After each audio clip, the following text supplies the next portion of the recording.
संस्था केली त्यांच्याशी सगळी जुळा. खरंच आम्ही बाबांचा आदर करतो हे आपल्याला समजेल. जर ते मानत नसू तर आम्ही बाबांचा खरंच आदर करतो का याचा विचार आम्हा सर्वांना करायचा आहे. दुसरा विषय हा झाला एकता, इथेच थांबवतो. पण दुसरा विषय होता की बाबांना आम्ही खरंच ओळखलं नाही. खरंच ओळखलं का बाबांना? साधा धोतर, एक कुर्ता, थंडीच्या दिवसात एक कोट, जॅकेट नव्हतं, डोक्यात साधी टोपी, सर्व सेवकांबरोबर बसणारे, सगळ्यांबरोबर बसणारे होते. आजूबाजूला सगळे सेवक बसत होते. पण बाबांनी कधी स्वतःला म्हटलं नाही मी परमेश्वर आहे, मी महाराज आहे, तुम्ही लांब बसा. सगळ्यांबरोबर पंक्तीत बसत होते. आणि त्या बाबांना आम्ही खरंच ओळखलं नाही. कसं ओळखलं नाही? आणि बाबा कोण ते सांगतो. बाबांनी एका परमेश्वराची प्राप्ती केली. पहिल्यांदा हनुमानजीची केली, ती पूर्ण नाही झाली. नंतर एका परमेश्वरने ज्याला परमात्मा एक म्हणतात. आणि परमात्मा एकची प्राप्ती झाल्यानंतर तुम्हाला माहिती आहे तो परमात्मा जो आहे तो निराकार आहे. तो निराकार मध्ये आहे. त्याला ना कोणी पाहिलं, ना बाबांनी स्वतः पाहिलं, तर आमच्या प्रश्नाचे उद्भवत नाही.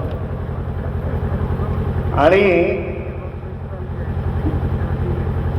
त्या निराकार परमेश्वराने बाबांना जगलं.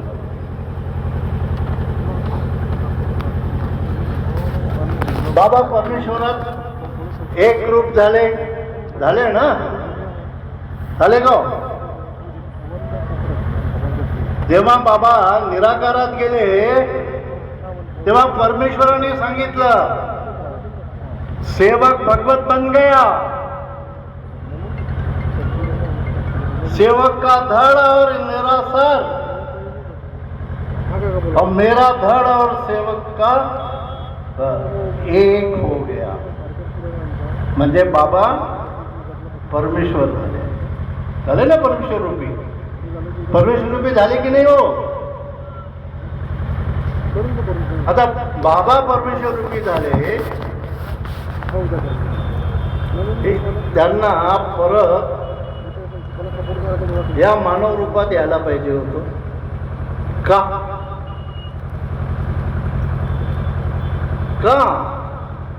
कारण बाबांचे जन्म या मृत्यू लोकात झालेला आहे. या मृत्यू लोकामध्ये जेवढे काही वस्तू आहेत, नदी असो, नाले असो, पहाड असो, मानव असो, कुठले जीवजंतू असो, काही असो, या सर्वांना सोडून जायचं आहे.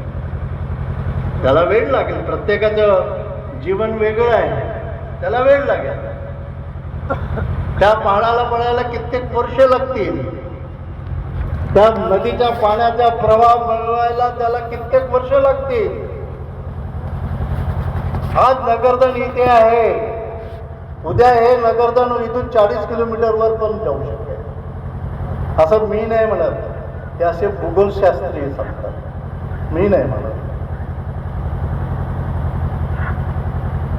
सांगतात ते की यांनी जागा सोडली आणि तो तिकडे गेला, म्हणजे इथे आले. आणि म्हणून बाबांना परत मानव रूपामध्ये यायला पाहिजे. त्या बाबांच्या परिवारांनी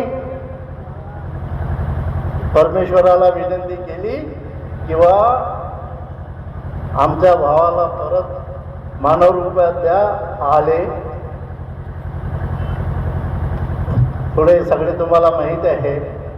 बाबांनी सांगितलं, काय सांगितलं? जेव्हा बाबांना सांगितलं की बाबा तू माझ्यात झाला, तो परमेश्वर झाला. बाबा म्हणाले नाही, मी तुझा सेवक आहे. मी तुझा सेवक आहे. मग बाबांना सेवक ही पदवी कोणी दिली? परमेश्वराने. सेवक भगवत बन गया. मग ही सेवक पदवी कोणी दिली? परमेश्वराने दिली बाबांना. आणि बाबा काय म्हणाले? परमात्मा आहे, एकच भगवान, मरे या जिये भगवत नाम पर. मी फक्त त्याच्याशी माझा संबंध आहे, बाकी माझा कोणाशी संबंध नाही. मी फक्त मानवाला जागवायचं कार्य करतो आहे. मी फक्त मानवाला जागवीन की परमेश्वर काय आहे, आणि बाबा त्याप्रमाणे इतपत ठीक आहे. आता पुढे बाबा परमेश्वर रूपी आहेत की नाही त्याची उदाहरणं सांगतो. पहिलं उदाहरण, बाबा गुरुमार्गी होते. बाबाचे गुरु होते. ते गुरु कुठल्या तरी चिखलात फसले होते. बाबांनी त्यांना मुक्ती दिली. खरं आहे की खोटं आहे? हो नाही माहित, नाही माहित. मेहर साहेबांना नाही माहित आहे, कारण त्यांनी ऐकलं पण नव्हतं. त्यांना मुक्ती कोण देतो? मग एखादा जर व्यक्ती म्हणा किंवा व्यक्ती फार मोठे मुक्ती देणं एवढं सोपं आहे का? मुक्ती दिली. पहिल्यांदा गुरुला मुक्ती दिली.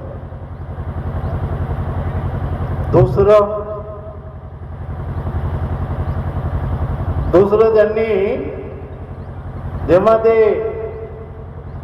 शिवरात्रीच्या दिवशी शिवरात्री करायला गेले आणि परत येताना त्यांना ते मानवांचे, मेलेले मानवांचे ढग दिसलंय. असा त्याला आपण काय म्हणतो, मेलेले असे पूर्ण पसरलेले होते. काय केलं बाबांनी? सर्वांच्या ते जी काही लोक गेली होती त्यांच्या शरीरावर बाबांना घेऊन फूक मारली. बाबांनी सांगितलं, मी फूक मारत होतो आणि त्यांचा जो आत्मा होता, हा आत्मा असं लखलख करत वर जात होता. म्हणजे त्या आत्माला सुद्धा बाबांनी मुक्ती दिली ना. त्या बाजीराव माटेची बायको जी भूत बनून एका शिक्षकाच्या अंगात घुसली आणि ती बाई नाचत नाचत जेव्हा आली तेव्हा म्हणाली, मी बाजीराव माटेची बायको, बाबा मला मुक्ती द्या. तिने बरेच कांड केले होते, त्याच्यात नाही जात. मी खोलमध्ये गेलो तर फालतू वेळ जाईल. त्या बाईला बाबांनी ठीक आहे म्हणे, तुला मुक्ती दिली, सोड द्या. तिला मुक्ती दिली, ती बाई टाकली.